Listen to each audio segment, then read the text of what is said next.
한번 따라합시다. 상실의 시대. 자, 여러분 지금 우리가 사는 시대는 어떤 시대 같아요? 충만의 시대입니까? 상실의 시대입니까? 이 상실의 시대를 향해서 지금 기울고 있지 않나? 이게 생각이 많이 들어요. 이게 기가 있잖아요. 이게 보면 충만의 시대로 기우는가, 상실의 시대로 기우는가. 지금 여러분 저기 1인 독거 가정들이 지금 600만이 넘는다고 하죠, 아마. 계속 늘어나고 있습니다. 혼자 사는 가정들. 그 예전 유명했던 개그맨 주병진 씨도 집이 참 크더라고요. 그 큰 집에 혼자 살더라고요. 그래서 행복할까?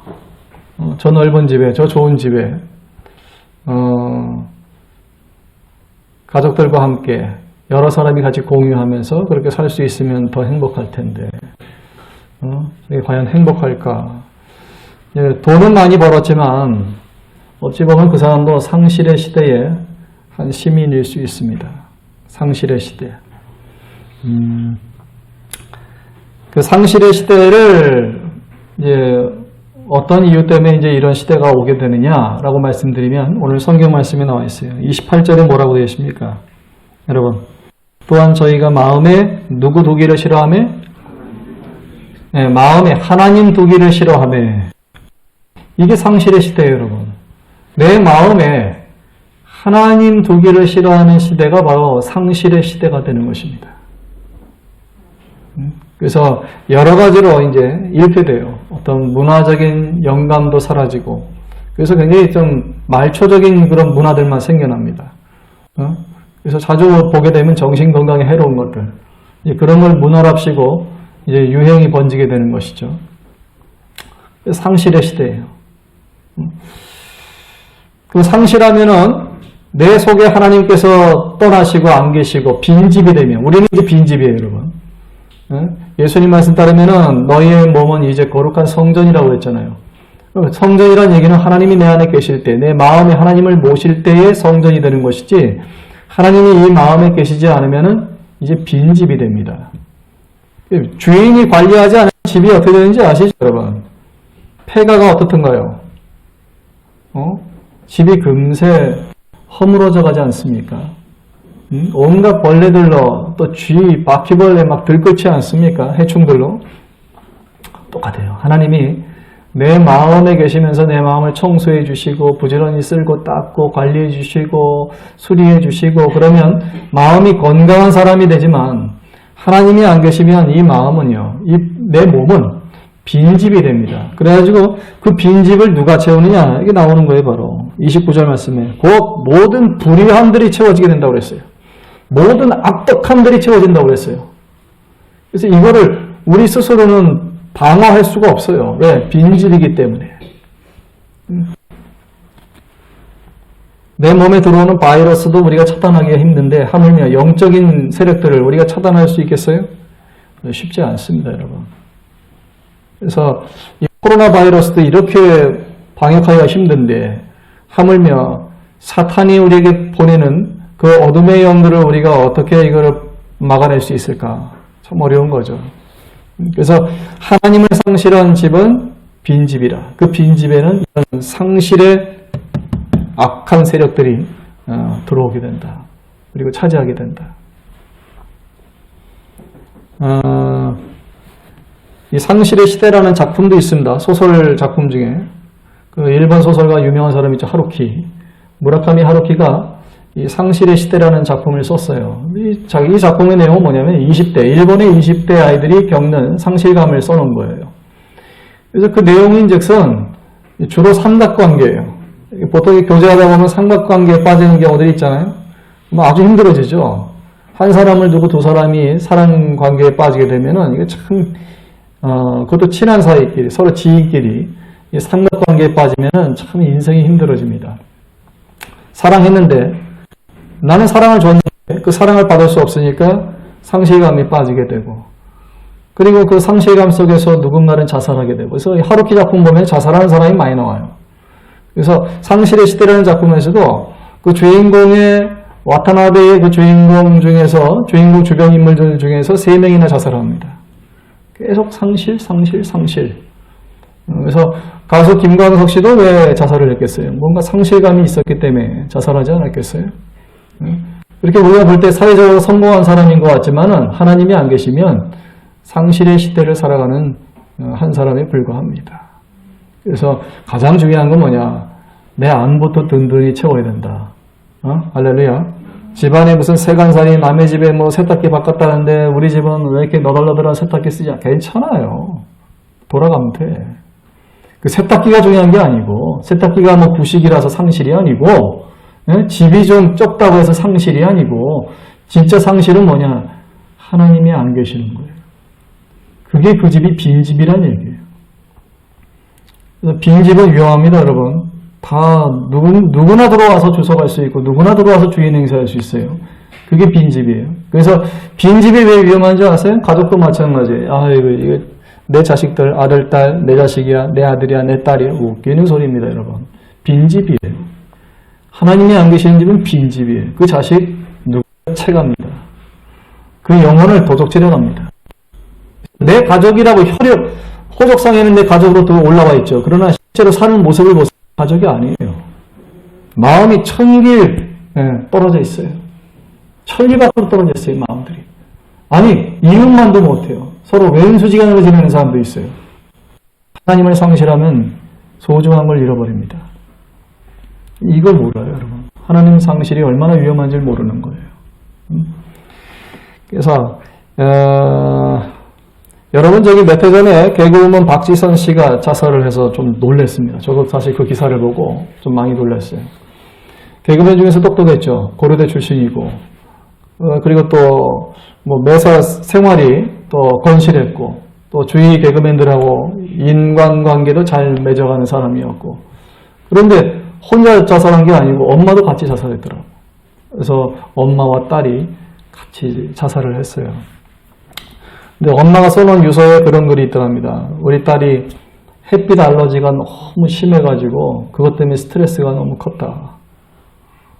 여러분 햇빛 쬐는데 어려움 없으시죠? 이렇게 햇빛이 따사로이 비칠 때는 햇볕 밑에 가서 이렇게 일광욕 하시면 즐겁지 않습니까? 지중해 근처에 사는 유럽인들이 그 햇볕 아래서 그 일광욕들 참 즐겨 하잖아요. 특히 영국 사람들 햇볕만 뜨면 막 나가서 일광욕도 즐겨합니다. 이유가 뭘까요? 비가 많이 와서. 1년에 3분의 1 이상 심지어 절반 가까이 비가 오니까 우울한 사람이 그렇게 많대요. 그리고 자살하는 사람들이 이렇게 많고. 그래서 어찌하든지 이게 구름 사이로 햇빛이 비치면 나가서 그냥 돗자리 깔고 일광욕들 하는 거예요. 햇빛 아래서 빛을 딱 쪼이면은 감정도 변하거든요. 우울한 감정, 축축했던 감정, 눅눅했던 감정이 뽀송뽀송해지거든요. 우리가 햇빛 아래서 이불 말려보면 알잖아요. 장마철에 습기가 있던 그 이불이 햇빛 아래서 쫙 말리면 뽀송뽀송해지지 않습니까? 여러분의 마음도 뽀송뽀송하시길 바랍니다. 뭔가 이 세상에 그냥 눅눅함이 습기가 껴가지고 늘 사람이 쭉 처져 있고 그렇게 살면 안 돼요. 그렇게 살면 안 되는 거예요. 하나님의 빛을 충분히 받아서 내 마음속에 그런 습함이 없어야 돼요. 눅눅함이 없어야 돼요. 뽀송해야 돼요. 여러분 근데 이 상실의 시대는 뭐냐? 하나님 알러지를 앓는 사람들이다. 그 마음에 하나님 두기를 싫어한다는 얘기가 뭐예요? 알러지가 있다는 얘기예요. 하나님에 대한 알러지. 그래서 이상하게 하나님이 그렇게 좋은 분인데 햇볕이 그렇게 좋은데 비타민 D도 약 먹어서는 흡수가 잘 안 돼요. 제일 좋은 건 햇빛 쬐는 거래요. 햇빛을 쬐면은 내 몸속에 비타민 D가 합성되고 뼈가 튼튼해지고 허리가 휘어지는 걸 방지해주고 골다공증 예방해주고 햇빛이 해주는 일이 너무 많은 거예요. 아직도 밝혀지지 않은 신비한 일이 많다는 거예요. 호르몬 계통에도 영향을 미친다는 거예요. 그만큼 햇빛이 주는 영향이 큰 거예요. 그런데 햇빛 알러지가 있다? 사람이 너무너무 힘든 거죠, 사는 게. 햇빛이 좋은데, 햇빛을 쬐고 싶은데 햇빛을 쬐 수가 없어. 내 몸이 싫어해. 이게 얼마나 참 사람이 환장합니까? 박지선 씨 스트레스가 굉장히 컸을 것 같아요. 지금 그런 시대입니다, 여러분. 지금 무슨 대한민국의 교회를 가지 말라고 무슨 경찰이 연행하는 것도 아니고 북한처럼 잡아다가 사형시키거나 종교도 그 교화소나 뭐 수용시설로 가두는 것도 아니고, 이렇게 종교적인 자유가 있음에도 불구하고 사람들의 마음이 문제인 거예요. 그 마음에 하나님 두기를 싫어하며 상실의 시대를 살아가고 있다. 점점 잃어지는 거예요. 여러분, 소중한 걸 하나둘씩 이제 뺏기고 잃어버리는 겁니다. 그래서 지금 고독하게 사는 사람들이 너무 많아요, 대한민국에. 집이 왜 부족해요? 우리나라에 이렇게 집이 많은 적이 있었나요? 얼마나 집이 많은데요. 근데 왜 부족해요? 그렇게 넓은 집에 덜렁 혼자 살고 있어요. 그렇게 큰 집에 혼자서 덜렁 살고 있어요. 너무너무 상실감이 큰 거예요. 나이 들수록 더 심할 거요. 이제 몸 가눌 수 없을 정도가 되면 더 심할 거요. 그래서 어떤 할아버지 보니까 혈기가 많은 할아버지라. 그래서 자식들 발로 차고 술 먹으면 집에 와서 욕하고 손찌검하고.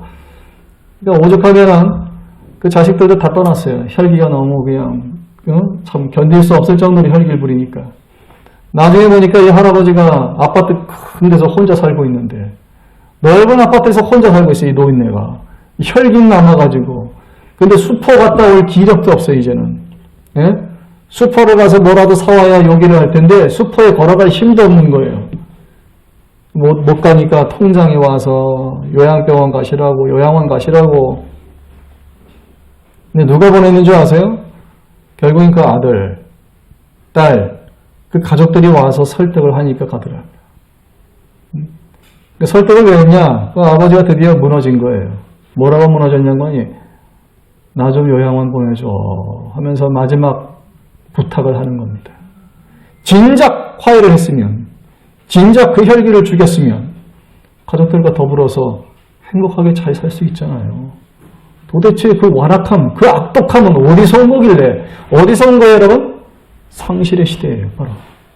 하나님이 그 안에 계시면 그렇게 안 살아요. 그런 미련한 바보 같은 짓 안 해요. 사람을 잃는 짓을 왜 합니까? 하나님이 주시는 지혜가 있는데, 하나님 모시고 살면 순간순간 지혜가 있어요. 그래서 그런 사람을 잃는 짓을 안 해요. 그런 미련한 짓을 안 해요. 근데 그 노인은 하나님이 안 계시니까 상실의 시대를 살았던 거예요. 그 마지막 순간에 자식들 손에 이끌려서 요양원으로 가시는 쓸쓸한 뒷모습을 봤습니다. 어제는 제가 그 영상을 보는데 그런 분이 계셔요. 101살 된 할아버지와 104세 된 할머니가 손을 콕 잡고 그렇게 오손도손 사시는데 88년을 해로했대요. 할아버지 13살 때 결혼하시고 할머니 17살 때인가 결혼하시고. 그런데 아이 두 분이 이렇게 정말 금술이 좋으시더라고요. 할머니는 이제 막 앉아서 이제 기다시피 이제 다니시는데 그래도 부침기를 해가지고 할아버지를 떠먹이시고, 할아버지는 또 고기 구운 거를 할머니 입에 넣어주시고, 뭐든지 음식을 하면 먼저 상대방 입에 넣어주시더라고요, 이분들은. 그게 아주 습관이 돼 있더라고요. 그래서 방송요원이 물었어요. 할아버지 어떻게 이렇게 오래 사세요? 부부싸움 하셨어요? 한 번도 한 적이 없대요. 믿습니까? 한 번도 안 했대요, 부부싸움을. 그래서 어떻게 부부싸움을 안 해요? 그 요령을 좀 알려주세요. 그 비결을 알려주세요. 할아버지가 비결을 말씀하시더라고요. 싸울 때 안 싸울 수 없죠. 싸우다가 서로 언쟁이 있을 수 있죠. 싸울 수 있죠. 근데 어떻게 싸우느냐? 방법을 알려주시는 거예요. 심심하게 싸우라. 그리고 막 고추장, 된장처럼 막 그냥 불닭라면처럼 그렇게 막 싸우지 말고 심심하게 싸우라는 거예요. 그리고 풀 때도 심심하게 풀으라는 거예요. 이해가시죠, 여러분? 이제 나이 이제 50절 되신 분들은 아마 이해가 되실 거예요. 이게 무슨 말인지. 열불을 내서 싸우고 언쟁하고 그러지 말고, 싸울 때도 한번 좀 맥을 툭 떨어뜨리고, 호흡을 떨어뜨리고 심심하게 싸우라 이겁니다. 심심하게. 100세가 넘으면서도 이렇게 장수하면서 소중한 것을 잃지 않고, 그리고 끝까지 상실하지 않고 살아가시는 그 비결이 있는 줄 압니다. 여러분, 오늘 성경 말씀 보면은 28절 후반부에 이렇게 되세요. 하나님께서 저희의 그 상실한 마음대로 내어버려 두사 합당치 못한 일을 하게 하셨다 그랬습니다. 고집이 너무 세면 하나님은 그냥 놔두세요. 방임하십니다. 하나님의 특성을 아셔야 돼요. 하나님께서는 몇 번 권유하세요. 설교 중에 권유하시고 목회자가 또 신방에서 권유하고 그래도 말을 끝까지 고집부리고 안 들으면 하나님은 내버려 두신다 그랬어요. 성경 말씀에 하나님의 성격이 나옵니다. 하나님 막 애걸복걸하고 막 바지 붙들고 늘어지는 그런 스타일 아니에요. 하나님 쿨하세요. 몇 번 얘기해서 안 들면 하나님은 그냥 딱 내버려 두신 상실감의 시대를 살아가도록 내버려 두신다. 여러분 지금 유럽을 한번 보세요. 유럽이 과거에 신앙이 좋았을 때는 제가 종교개혁지를 이렇게 쭉 살펴봤을 때는요, 신앙이 너무 좋았어요. 그래서 체코 같은 데서는 종교개혁자가 화형을 당하면서도 그 복음에 대한 의지를 꺾지 않고 하나님에 대한 신앙의 절개를 꺾지 않고 불이 활활 타는 화형식을 받으면서도 신앙을 지켰어요. 그리고 그 모습을 보면서 수많은 성도들이 눈물을 흘리면서 신앙심을 불태웠습니다. 근데 지금의 유럽은 어떤가요? 지금 유럽은요, 그 마음에 하나님 두기를 싫어하는 시대입니다.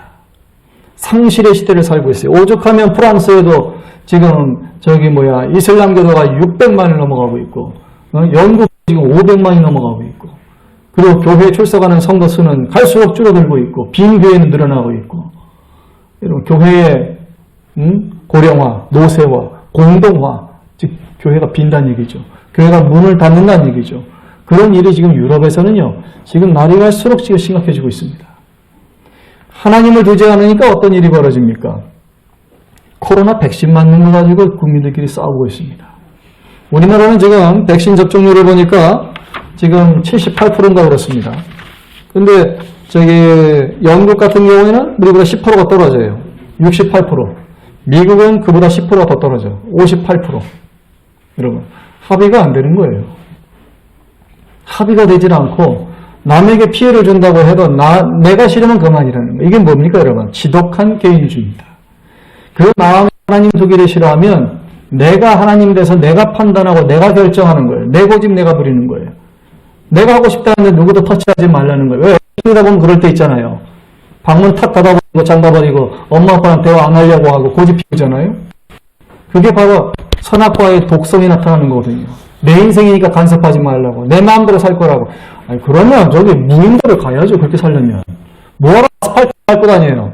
뭐하러 가끔 불빛을 쐬고 다녀요? 다른 사람들 다 해놓은 혜택은 왜 받고 다녀요? 혜택은 왜 써요? 그건? 통신사에서 누군가 땀 흘려 일하니까 그 핸드폰 돌아가는 거 아니에요? 방문 받고 교제 안 할 바에는 그렇게 살아야죠. 무인도 가서 살아야죠. 그러면. 왜 이 도시 한복판에 살면서 그렇게 살려고 그래? 여러분, 마음에 하나님을 잃어버린 사람은 이렇게 앞뒤가 안 맞는 인생을 사는 거예요. 유럽은 지금 그렇다는 얘기예요, 여러분. 마치 철부지 아이처럼 다 큰 어른들이 대화가 안 통하는 질풍노도의 청소년기처럼 그렇게 살아가고 있어요, 지금. 그러니까 백신 접종도 거부하고 데모하고 항의하고 난리치는 겁니다. 그래서 지금 확진자 수가 얼마나 많아요? 오늘 보니까 독일이 10,000명이 더 늘어가지고 65,000명. 예? 프랑스가 지금 2만 명이 넘어가고 있고, 오스트리아가 15,000명이고, 미국은 지금 10만 명이 넘어가고 있습니다. 확진자가. 백신이 그렇게 났는데도 확진자가 그렇게 많아요. 아, 이게 국민적인 합의, 공감대, 남한테 피해를 주지 말아야겠다, 내 후손들에게 피해를 주지 말아야겠다, 이런 갸륵한 선한 마음이 사라지고 있다는 얘기입니다. 그 속에 뭔가 불의와 악독만이 가득하다는 얘기예요. 여러분, 이것이 바로 상실의 시대입니다. 또 대표적인 특징이 하나 있어요. 32절 끝에 보면 이렇게 나옵니다. 자기들만 행할 뿐 아니라 또한 그 일을 행하는 자를 옳다 하느니라. 이게 무슨 말인고 하니 32절 말뜻은 이거예요. 하나님이 이런 짓을 하면 사형이다 라고 말씀을 하셨는데 사람들이 하나님이 나쁘다고 한 일, 저주받는다고 한 일을 자기가 하면서 또 그 일을 하는 사람을 옳다고 여기는 거예요. 잘못된 군중심리죠. 예수님이 바로 그런 시대에 태어나셔가지고 그렇게 모함을 받으시고 또 억울하게 죽으셨지 않습니까? 유태인들이 때로 올려와서 뭐라고 했어요? 예수를 죽이라 했습니다. 그랬더니 빌라도가 뭐라고 했어요? 난 도대체 죽일 죄를 못 찾겠다 그랬습니다. 재판장이 그런 말을 했어요. 난 도대체 이 사람이 왜 죽어야 되는지 그 죽을 이유를 모르겠다 그랬습니다. 단지 밀란이 일어날까봐 그래서 너를 죽인다 그랬어요. 심지어는 빌라도 아내조차 불길한 꿈을 꾸고 와서 남편을 말렸어요. 우리가 이런 일을 하면 안 될 것 같아, 여보. 저 사람은 선한 사람 같은데 우리가 저 사람 죽이면은 후환을 입을 것 같아. 부인이 와서 말리고 남편은 왜 내가 저 사람을 저지해야 되는지 이유를 모르겠다고 얘기하고 그런데 누구만 죽이라고 그렇게 아우성치는 겁니까? 유태인들, 제사장들, 목회자들, 사두개인, 바리새인, 종교 전문가들, 그리고 많은 하나님을 믿는다는 신앙인들, 이 사람들이 때로 몰려와서 예수를 죽여라 죽여라 죽여라 한 겁니다. 그게 바로 32절 말씀이에요. 상실의 시대를 사는 사람들, 하나님을 그 마음에 두기 싫어하는 사람들은 이렇게 광기 결정을 한다는 얘기죠. 잘못된 일인데 분명히 잘못된 일인데 그 위에 사람들이 옳다 하는 거예요. 선거를 할 때도 마찬가지예요. 대선 후보자가 분명히 잘못된 사람이에요. 나쁜 사람이에요. 그럼에도 사람들은 좋다 하는 거예요. 그리고 정말 나쁜 사람을 지도자로 뽑는 것이죠. 그런 나라가 독일 아닙니까? 독일이 1차 세계대전 끝나고 나서 그 광기 어린 지도자를 뽑았는데 그 사람이 히틀러잖아요. 히틀러는 여러분 쿠데타로 당선된 사람이 아닙니다. 선거로 당선된 사람입니다. 국민들이 그 사람을 옳다 해가지고 당선된 사람이 히틀러예요. 그 히틀러가 무자비하게 죽이지 않았습니까? 전 세계를 상대로 전쟁을 일으키지 않았습니까? 여러분, 이게 상실의 시대의 지도자들이에요. 저는 그래서 지금 우리나라도 참 걱정되는 게 이런 잘못된 지도자가 등장해서 한반도를 위기로 몰아갈까봐 심히 걱정되는 겁니다. 기도합시다, 여러분. 나라와 민족을 위해서 기도합시다. 나라는 상관없다고요? 여러분, 한반도에서 38선 깨지고 전쟁이 일어나면 상관없을까요, 과연? 네? 세계적인 큰 경제 위기가 오면 여러분 상관없을까요? 여러분 괜찮을까요? 이번에도 캐나다에서 대홍수 나가지고 보니까 지금 슈퍼마켓에 모든 물건이 동나버리고 물과 지금 이동이 되질 않고 난리더라고요, 보니까. 예. 여러분, 한번 그런 일이 생기면요, 생지옥이 따로 없습니다. 왜 상관이 없습니까? 운명 공동체인데. 왜 나라 민족을 위해서 기도 안 합니까? 해야죠. 지금 사람들 마음속에 하나님 두기 싫어하는 것이 유행처럼 번지고 있는데 왜 경고를 안 합니까? 거기에 대해서 왜 반응을 제기하지 않습니까? 해야죠. 해야 됩니다. 우리 자식들 입에서 혹시나 그런 얘기가 나올까 봐 심히 걱정됩니다. 이 아이들이 그런 얘기를 하고 물들어가지고 예수님 비방하고 하나님 비방할까 봐 심히 걱정되는 거예요. 부모가 확고한 신앙을 갖지 않으면 우리 아이들은 순식간에 타락하게 됩니다. 하나님 떠나게 됩니다. 그리고 이 아이들이 상실의 시대를 살아가면 과연 부모된 여러분들은 행복할까요? 여러분의 노후는 행복할까요, 여러분? 하나님을 그 마음에 모시고 사시길 바랍니다. 조영기 목사님이 상전에 하신 말씀이 있어요. 이게 뭐냐면 항상 그분을 기도할 때 그랬어요. 성령님 환영합니다. 모셔드립니다. 인정합니다. 주님을 내 안에 모시는 것을 너무나 흠모하고 사랑한다는 그 고백을 늘 했어요. 저는 그 고백이 참 좋더라고요. 그래서 저도 삼박산에서 그런 기도했어요. 하나님 정말 환영합니다. 정말 모시고 싶습니다. 하나님 우리 충남교회에 꼭 오십시오. 진짜 그렇잖아요. 그러니까. 99년 10월 28일 밤 10시, 12시까지 2시간 동안 우리 교회에 찐하게 오셨잖아요. 여러분 환영하면 오시는 줄 믿으시기 바랍니다. 어떤 권사님이 하나님 만나고 싶어가지고 설거지할 때도 그냥 하나님 했더니 진짜 설거지할 때 하나님 오셔가지고 그때 막 방언이 터지고 회개가 물밀듯이 오면서 바닥에서 뒹굴면서 기도했다지 않습니까? 사모하면 만나게 돼 있어요. 간절히 기도하면 하나님 오시게 돼 있어요. 여러분 이 상실의 시대에도 역전의 용사는 분명히 있습니다. 있는 줄 믿으시기 바랍니다. 우리가 할 수 있는 가장 선한 일이 뭐라고 그랬어요? 떡 주고 빵 주고 물 주는 것도 선한 일이지만 그보다 100배 1000배 귀하고 선한 일이 뭐라고 했어요? 복음을 전하는 것이라고 했습니다. 복음 전하는 것이야말로 정말 선하고 정말 좋은 것이라고 했어요. 후손들을 위해서라도 이 일을 우리가 놓치면 안 된다고 말씀드렸어요. 이 복음 전하면서 역전의 용사가 된 사람을 소개하겠습니다. 저 바로 오산리 국제금식기도원을 설립하신 최자실 권사님이세요. 최자실 권사님은 1919년 출생입니다. 나이가 많으시죠. 지금은 돌아가시고 안 계시지만 살아생전은 대한민국에서 기도의 가장 대표적인 여성이었습니다. 대한민국에서 기도하면 떠오르는 여성이 최자실 권사님이었어요. 그만큼 기도 많이 하는 분이었어요. 최자실 권사님은 6살에 아버지를 여의고, 그러니까 아버지가 가게를 책임지시는데 그런 아버지가 6살에 돌아가셨으니 집안이 얼마나 궁핍했겠어요. 엄마가 삭바느질로 우리 아이들 알아요? 삭바느질? 남의 집 빨래방 갔다가 옷 수선해주고, 그 몇 푼 받아서, 저녁 반찬 사고. 그렇게 살았어요. 그렇게 어렵게 살다가 늘 엄마가 고생하는 모습을 보면서 무슨 생각을 했겠어요? 내가 효도하고 싶다. 우리 엄마도 효도하는 게 이게 뭘까? 열심히 공부하는 것밖에 없다. 그래서 열심히 공부해가지고 간호원이 됐어요. 그래서 평양도립병원에 취직을 했습니다. 그리고는 26까지 어느 교회를 다니는 거 아니에요? 한경직 목사님이 신무하시는 신의주 제2교회를 출석했어요. 그래서 북한에 있는 신의주 교회를 다녔죠. 26살에 한 남성과 결혼했습니다. 잘 사는 것 같았어요. 그리고 또 공장을 했는데 성냥 공장도 하고 봉제 공장도 하고 그러면서 공장이 잘 돼가지고 막 전국에 지소를 세우고 사업이 번창했다. 그렇게 잘 나가던 때에 일이 터졌어요. 뭔가 하니 늘 그녀를 위해서 기도하던 사람이 있었거든요. 그게 누군가 하니 어린 시절 중고등학교 때 친구 따라간 교회에서 부흥회가 있을 때 엄마를 천국 보내고 싶어서 엄마를 전도했는데 그 엄마가 참 그때 부흥회 때 교회를 참석하고는 줄곧 신앙생활을 잘해 오신 분이에요. 근데 자신의 딸이 사업을 한다고 돈을 축적하는 일에만 정신이 팔려가지고 교회를 안 다닌 거예요. 그리고 교회 가는 시간도 아까운 거예요. 주일날 교회 가려고 그러면 시간이 아까워. 그 시간 가서 회사 가서 돈 벌면 그게 수입인데 이 시간조차 아까운 거예요. 그래서 그 마음에 하나님 두기를 싫어하면서 교회를 안 다니게 됐습니다. 이런 딸이 너무나 불쌍해서 엄마가 밤마다 저녁마다 금식하면서 딸을 위해서 돌아오라고 기도를 했대요. 그러나 어머니가 돌아가시고 나서 불과 10일 후에 큰딸이 교통사고로 죽었습니다. 그리고 얼마 지나지 않아서 그 잘 나가던 사업이 부도가 났어요. 빚쟁이들이 날마다 찾아와서 악을 쓰고 때리고 욕을 하는데 견딜 수가 없더랍니다. 그 충격으로 심장병이 생겼고요.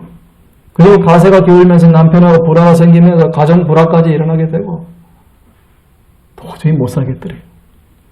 어떻게 이런 재앙이 막 파도치고 쓰나미 오듯이 그렇게 겹겹이 오냔 말이에요. 못 살겠더랍니다. 정말 예전에 저희 집 망할 때 생각나더라고. 막 겹겹이 오거든요. 한꺼번에 와요. 봄을 터지듯이. 돈 문제, 가족 문제, 재산 문제, 다 건강 문제까지 싹 다 한꺼번에 오는 거예요. 그래서 죽으려고 독약을 사가지고 북한산을 올라갔어요. 그래서 북한산에서 정말 이제 마지막 그 약을 먹고 죽으려는 찰나에 봉지를 이렇게 열었답니다. 그 순간에 골짜기에서 바람이 휙 불면서 이 봉지가 날아가 버린 거예요. 자살을 하려고 했는데 자살을 못했어요. 너무 기가 막히잖아요. 기가 막힌 마음에 그 산을 터벅터벅 내려오는데 부흥 집회를 하는 소리가 들리더랍니다. 북한산 자락에서.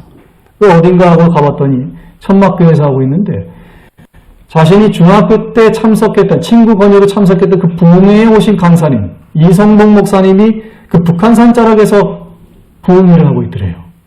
30여 년 만에 다시 본 목사님. 그 부흥 집회에 참석해서 큰 은혜를 받았답니다. 내가 지금 이렇게 불행하게 사는 이유는 하나님을 떠났기 때문입니다. 내 마음에 하나님 두기를 싫어해서 내 처지와 형편이 여기까지 떨어졌구나. 정말 회개했대요. 하나님께 철저히 회개하고 그리고 목사님에게 상담을 했습니다. 목사님, 제가 지금 다 잃었습니다. 돈도 잃고 엄마도 잃고 딸도 잃고 남편도 잃고 다 잃었습니다. 이제 죽으려고 이 산에 왔다가 목사님을 뵀습니다. 그랬더니 목사님 하는 말이 그러면 딱 한 군데 가야 될 때가 있다. 어디입니까? 신학교에 가라. 그래가지고 신학교로 입학을 했다지 않습니까? 그 신학교에 입학하고서 무슨 일을 하겠어요, 여러분? 딱 한 가지, 복음 전하는 일이에요, 여러분. 아무것도 가지지 못한 여인이 복음 전하는 일에 뛰어들게 됩니다.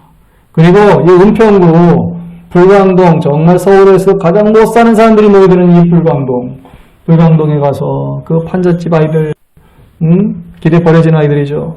그 아이들 한 명 전도해서 복음을 가르치는 거예요. 찬송을 가르치고, 복음 가르치고, 사탕을 먹이고, 아이들에게 헤어질 때면 한 명 한 명 끌어안고 안수기도 해주고, 축복기도 해주고.